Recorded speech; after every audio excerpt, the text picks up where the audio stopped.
ईद के दिन मुर्दे क्यों रोते हैं? ईद के दिन कब्रों में क्या होता है? ईद का दिन खुशी और मुसर्रत का होता है, लेकिन जैसे जैसे ईद के दिन नजदीक आते हैं मुर्दे क्यों रोते हैं और यह दुआ करते हैं कि काश कभी ईद ना आए। हम लोग तो ईद की खुशी मना रहे होते हैं, लेकिन मुर्दे ईद आने का गम मनाते हैं। कुछ मुर्दे ऐसे हैं जो ईद के आने पर बहुत दुख में आ जाते हैं और बहुत बड़ी मुसीबत उन पर आने वाली होती है। इस वजह से वो लोग बहुत परेशान होते हैं। आप सल्लल्लाहु अलैहि वसल्लम ने इरशाद फरमाया, अगर कोई शख्स रमजान के महीने में इंतकाल करता है तो उसके ऊपर अजाब नहीं होता और कब्र में उससे सवाल व जवाब नहीं किए जाते, चाहे वो कितना भी गुनहगार बंदा क्यों ना हो। रमजान में उसका इंतकाल हो जाए तो रमजान के महीने की बरकत उसको ये मिलती है कि रमजान भर न उससे सवाल व जवाब होते हैं और न ही रमजान भर उस पर अजाब नाफिज किया जाता है। और जैसा कि हदीस पाक का मफहूम है कि कब्र के अंदर मुर्दे के लिए जहन्नम की खिड़की को खोल दिया जाता है और मुर्दा कब्र के अंदर जहन्नम की तपिश को महसूस करता है, तो जो गुनहगार मुर्दे होते हैं वो उस तरह से जहन्नम के अजाब और गर्मी को कब्र के अंदर महसूस करते हैं। लेकिन जब रमजान का महीना आता है, आप सल्लल्लाहु अलैहि वसल्लम ने इरशाद फरमाया, तो जन्नत के दरवाजों को खोल दिया जाता है और जहन्नम के दरवाजों को बंद कर दिया जाता है। कब्र से अजाब को उठा लिया जाता है और अल्लाह ताला की रहमतों का नजूल होता है। उससे मुर्दे को बड़ी राहत मिलती है।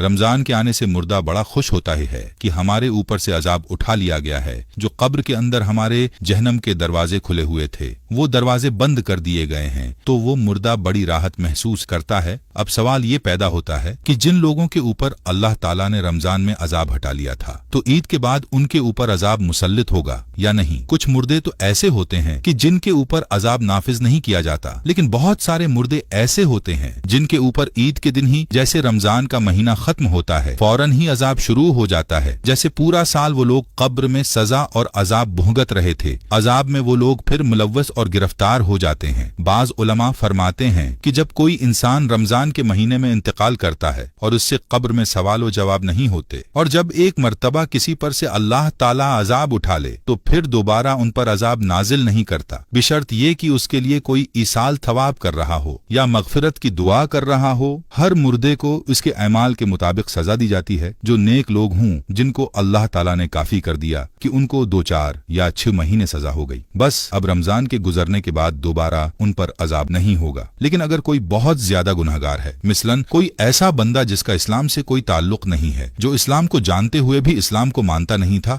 और कुफर व शिरक का मुर्तकब हुआ, तो उस पर रमजान के बाद भी अजाब जारी रहेगा। जब रमजान का महीना खत्म होता है तो रमजान की बरकतें भी खत्म हो जाती हैं। शैतान को कैद से रहा कर दिया जाता है। मुर्दों पर से रहम का मामला खत्म हो जाता है। जहन्नम के दरवाजे जो बंद थे वो रमजान के जाने से खोल दिए जाते हैं। इन सब बातों का मर्दों को इल्म होता है कि कब रमजान शुरू हो रहा है और कब रमजान खत्म हो रहा है। तो रमजान के जाने से अहले कुबूर सोचते हैं कि अब रमजान का महीना जा रहा है और फिर ईद जैसे ही आएगी उसके बाद हम पर अजाब को फिर से मुसल्लित कर दिया जाएगा, जिसकी वजह से वो मुर्दे गमगीन हो जाते हैं और रोते हैं। रमजान भर तो मरहूमीन की ईद होती है कि इन पर अजाब नहीं होता। हम लोग रमजान के आखिरी इशरे में जब अपनी मगफरत की दुआएं अल्लाह ताला से करते हैं तो फिर हमें अपने मरहूमीन के लिए भी ज्यादा से ज्यादा ईसाल सवाब करना चाहिए। रब ज़ुल जलाल हम सबको अच्छे अमल की तौफीक और हिम्मत अता फरमाए। आमीन।